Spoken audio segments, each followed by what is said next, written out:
الحمد لله الأجواء كانت في ظروف، يعني الأجواء المنتخب الوطني والبعثات المنتخب الوطني في الولايات المتحدة الأمريكية وفي المكسيك كانت في أجواء يعني جيدة جدا.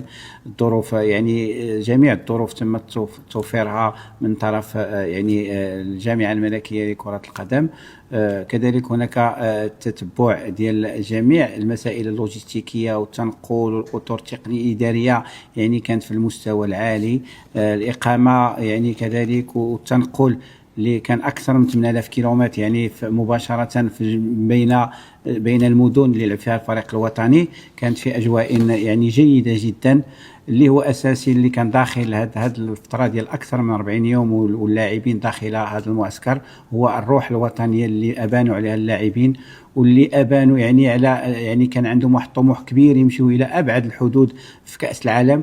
ولما لا يعني الرجوع بكأس العالم، وهذا الشعور اللي عشناه مع اللاعبين داخل المعسكر لأكثر من 40 يوم، يعني ما كانش عندهم تغيير.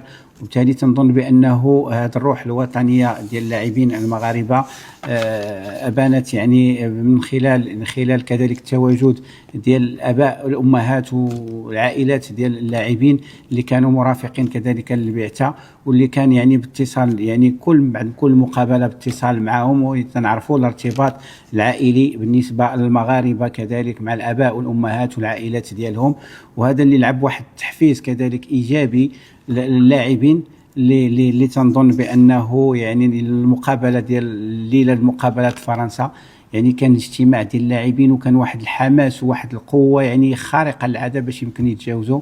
يعني النتيجه في كره القدم تتبقى النتيجه فيها الهزيمه وفيها انتصار، يعني ولكن يعني هناك واحد الروح ايجابيه. يعني الرعايه الملكيه الساميه كذلك بالنسبه للتتبع ديال الفريق الوطني والمنتخب الوطني، وكذلك بالنسبه للشعب المغربي اللي كان طموح، وكان الطموح ديالو يعني طموح واقعي. وكلنا كان عندنا طموح، لا لاعبين لا اطر تقنيه لا اداريه لا لوجستيكيه. تنشكرهم من هذا المنبر يعني صراحه، لانهم كانوا في المستوى العالي لتمثيل المغرب احسن تمثيل. وفي الاخير الشكر الخالص للجماهير المغربيه شغوفة، والجالية المغربية اللي كانت حاضرة في الملعب، وحاضرة في جميع المراحل ديال الفريق الوطني المنتخب الوطني.